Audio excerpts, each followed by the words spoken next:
Selamat datang di pendalaman kita kali ini. Fokus kita hari ini sosok Herman Willem Daendels, ya, dan proyek raksasanya itu Jalan Raya Pos Anyer Panarukan. Anda mungkin kenalnya ya sebagai figur kejam gitu dari buku sejarah. Nah, misi kita nih, berdasarkan sumber-sumber yang Anda bagi, mau coba bongkar narasi yang ternyata jauh lebih kompleks. Apakah dia murni tiran gitu aja? Penyebab kematian ribuan pekerja paksa atau rodi, atau ada sisi lain, seorang reformis anti korupsi yang mungkin gimana ya tindakannya disalahartikan atau malah diperparah oknum pejabat lokal. Mari kita telusuri bareng-bareng deh. Iya, betul. Sumber yang kita lihat ini cukup beragam ya. Ada analisis historiografi, terus catatan-catatan dari era kolonial itu sendiri, sampai perdebatan antar sejarawan soal kebijakan Daendels. Ada juga data anggaran, detail sistem kerja. Ini nggak sih kita gambaran yang lebih utuh lah soal apa yang sebenarnya terjadi di lapangan waktu itu. Oke. Mari kita mulai dari citra yang paling nempel dulu nih. Daendels, sang tiran. Jalan raya ini kan dibangunnya kilat ya, 1808 sampai 1811. Tujuannya sih jelas banget, pertahanan militer lawan Inggris. Nah, narasi dominan itu selalu nunjukin kekejamannya. Kerja paksa, rodi, kondisinya mengerikan, pekerja capek lapar, kena malaria pas buka hutan rawa. Bahkan ada catatan pekerja dirantai segala loh. Angka korbannya juga, bikin merinding. Iya, angka-angka itu memang nyata dan susah diabaikan. Catatan Mayor Thorne dari Inggris itu dia perkirakan 12.000 jiwa tewas. Terus Nicolaus Engelhard, pejabat sebelum Daendels, dia nyebut 500 tewas cuma di Megamendung aja. Belum lagi ribuan lain di Weleri. Jadi penderitaan ini gimana ya, bukan sekedar gosip atau fitnah. Ini fakta sejarah yang tercatat. Ya ampun, sampai segitunya ya. Pantesan sastrawan sekelas Pramoedya Ananta Tower aja, sampai menyebutnya genosida. Itu kan tuduhan berat banget. Betul, berat sekali. Tapi, ini yang menarik. Pramoedya sendiri, di sisi lain, dia juga ngakuin loh kecepatan sama efisiensi pembangunan jalan ini. Dia bilang rekor dunia pada masanya.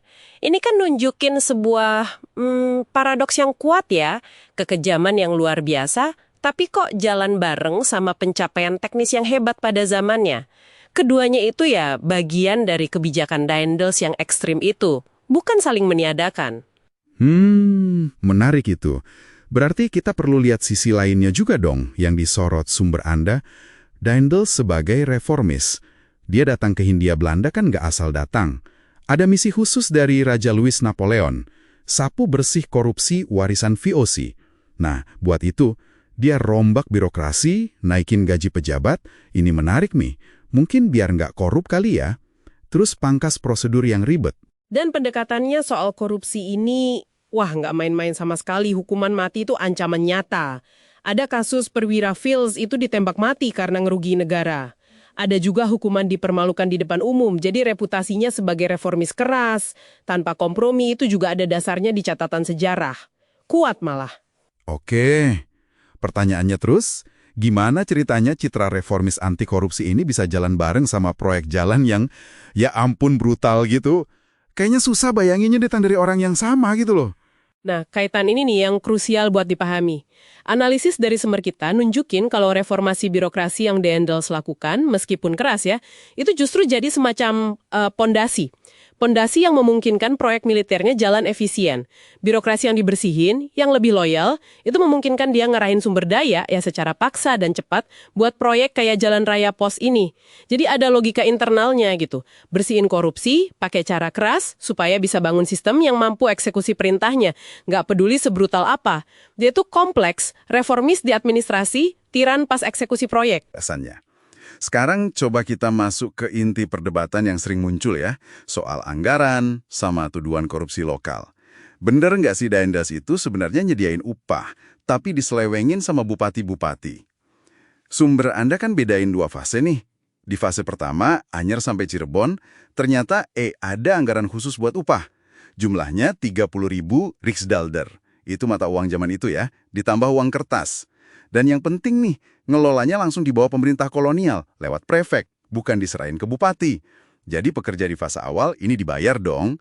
Ada rinciannya malah, kayak ruas Cisarua Cianjur, 400 pekerja dibayar 10 ringgit per bulan. Itu bukti sistem upah memang ada. Nah, iya betul. Tapi di fase kedua, pas pembangunannya geser ke timur Cirebon, situasinya beda drastis. Kas pemerintah kolonial lagi tipis, disinilah Daendel secara sadar dan sengaja beralih ke sistem Herendeensten. Ini kan kerja wajib feodal yang udah ada sebelumnya, nggak pakai upah. Dia perintahin bupati buat kerahin rakyat. Polemik soal korupsi dana upah itu munculnya di sini. Ada pandangan kayak dari pegiat sejarah Putra Lingga Pamungkas, dia duga ketiadaan bukti bayar dari bupati itu indikasi korupsi. Meskipun dia nggak menyajikan bukti adanya dana spesifik yang memang dialokasikan buat upah di fase kedua ini. Jadi lebih kedugaan berdasarkan ketiadaan catatan.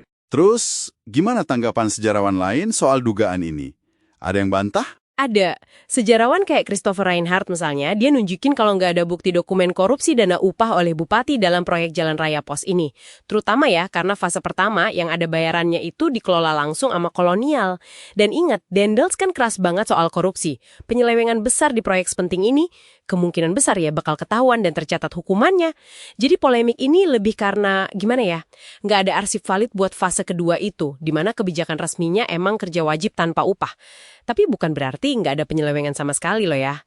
Korupsi pejabat lokal secara umum itu kan fakta sejarah zaman itu.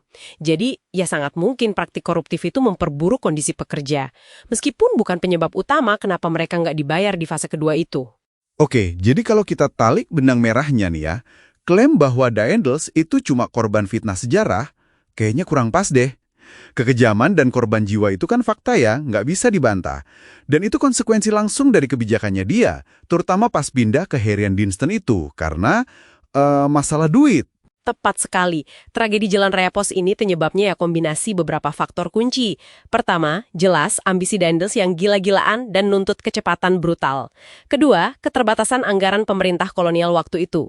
Ketiga, keputusannya buat manfaatin sistem feodal Herendeensten yang memang udah ada di masyarakat. Dan keempat, nah ini, potensi adanya korupsi di tingkat lokal yang mungkin bikin penderitaan makin parah walau susah dibuktikan secara spesifik terkait dana proyek fase kedua tadi. Jadi, kesimpulannya, Daendels ini muncul sebagai figur yang penuh paradoks ya. Reformis anti korupsi yang tegas, tapi di saat yang sama juga tiran yang kebijakannya makan korban massal. Jalan Raya Pos sendiri jadi kayak monumen yang nunjukin bukan cuma kekejaman, tapi juga soal ambisi besar, krisis finansial, upaya reformasi sama eksploitasi tenaga kerja yang rumit banget pada masanya. Betul, dan ini mungkin ninggalin satu pertanyaan menarik ya buat Anda renungan lebih lanjut. Sejauh mana sih sistem Herendeensten itu sendiri? Yang kan udah ngakar ya dalam struktur feodal Jawa sebelum Daendels datang. Sejauh mana sistem itu ikut kontribusi ke penderitaan yang masif ini? Di luar paksaan kolonial yang jelas-jelas diterapin Daendels, ini bisa jadi diskusi lain lagi soal peran struktur lokal dalam tragedi ini. Nah, itu dia. Demikian pendalaman Kika kali ini, semoga sajian dari sumber-sumber Anda ini ngasih perspektif yang lebih kaya, lebih berimbang ya, soal babak penting sekaligus kontroversial dalam sejarah kita.